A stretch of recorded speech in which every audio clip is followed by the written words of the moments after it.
Mbalamusiza abeeyo abaami n'abakyala abavubuka n'abatennyo gano ge mawulire gaffe ku ngoma nga gakusomerwa MC Loy ne Ladies Like.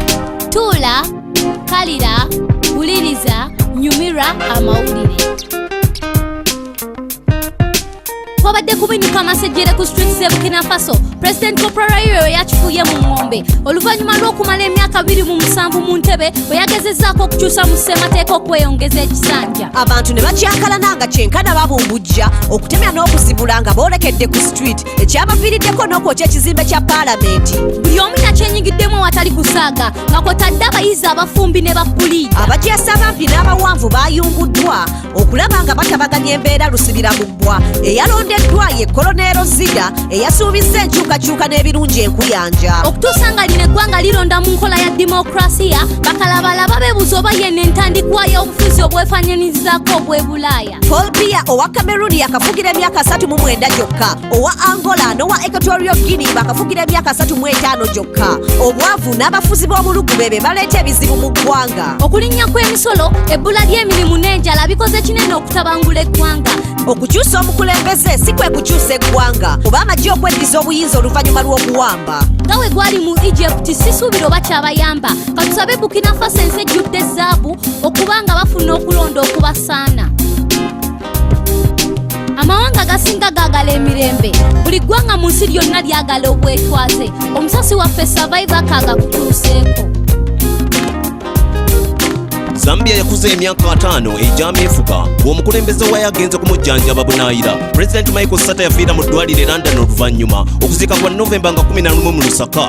Abakulembeze ba Zambia babiri abakafiira mu ntebe olw'okulwala. President mwana wasa yafa kusannyalala. Okufa kwa President Sata ku myaka 77 wakubye abantu encukwe n'obweraliikirivu. Dr. Scott abadde amyuka omukulembeze wa Zambia yalondebwa abaminisita okubeera president ow'ekiseera ekyaleetedde bannabyabufuzi okwegugunga nga bagamba Dr. Scott talina kwesimbawo kubanga waliwo akawaayiro mu constitution yaabwe akatakkiriza muntu alina bazadde abatali nzaalo ya Zambia okwesimbawo mu kifo ky'obukulembeze bw'eggwanga ekitadde Dr. Scott mu mbeera y'okusosolwa kubanga bazadde b'omusawo ono nzaalwa ya Bungereza ng'ate ye nzaalo ya Zambia era agiweereza. Yakolera mu gavumenti eyasooka okulondebwa mu Zambia, yali ne mu ntalo z'obwetwaze n'abayeekera. Kati alina okukulembera Zambia okuyita mu nnaku 9 nga pulezidenti omuzungu asoose mu Zambia paka bwe banaalonda.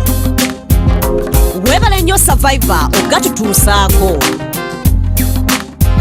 Obuli bw'enguzi si kizibu kya Uganda yokka, ne mu nsi yonna kino ekizibu kitokota. Amateeka weegali okulwanyisa abali b'enguzi nga bayita mu bitongole ebiwozesa ne mu makooti. Era luno olugero okuva mu Charlotte, North Carolina, Patrick Cannon we yagudde okuva ku bwa meeya bamusalidde emyaka 4 ng'ali mu mbuzi ekogga olw'okulya enguzi ya $8 egya dola. Abadde akulumpanya ensimbi z'abakulaakulanya ebizimbe ng'abasuubiza okubanguyiza okufuna pamiti zaabwe. Yakwatiddwa ng'atwala ensimbi z'omusuubuzi kumbe gwabadde afera mbega wa FBI. Kino omulamuzi yakikoze ng'ekyokulabirako okusaanyawo obuli bw'enguzi obutaani obugo. Abamu balowooza okugaggawala olina kuyingira bino ebyobufuzi, naye ekizibu ekiriwo ze ensimbi eziteekebwa mu byobufuzi. Mu kampeyini bannyini nsimbi okuzikusigamu baba basuubirayo akasiimo oluvannyuma lw'okuzikusigamu. Bamuyise Kajabangu mu Brussels ng'era kiteeka obunkenke mu demokrasiya.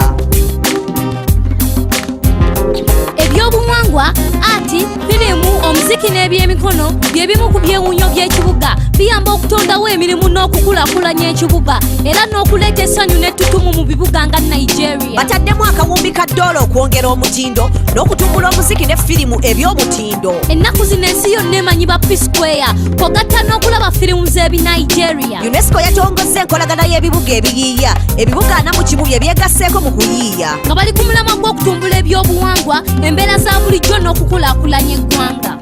Okulondebwa ekibuga kirina okuba nga kirina omulamwa gwe kikakkalabya gw'ogatta firimu, omuziki, ati n'okuwandiika, ebyemisono awamu n'ebyamawulire. Ne waffe Kampala tusitukiddemu olw'ebirabwako mu bivvulu, omuziki, okuwandiika, emizannyo ne firimu. Mu bibuga 7 ne Kampala yeewandiisizza.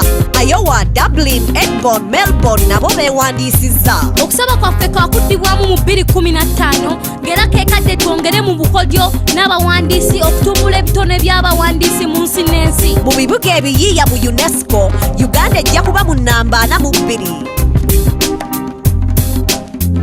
Ago ge ge gabadde amawulire gaffe ku ngoma nolala tulondirira amawulire amalala gokya nsigadde nze MC Loy ne ladies like ago ge mawulire ku ngoma wulira amawulire tuula kalira wuliriza goberera okuva mu studio paka street ge mawulire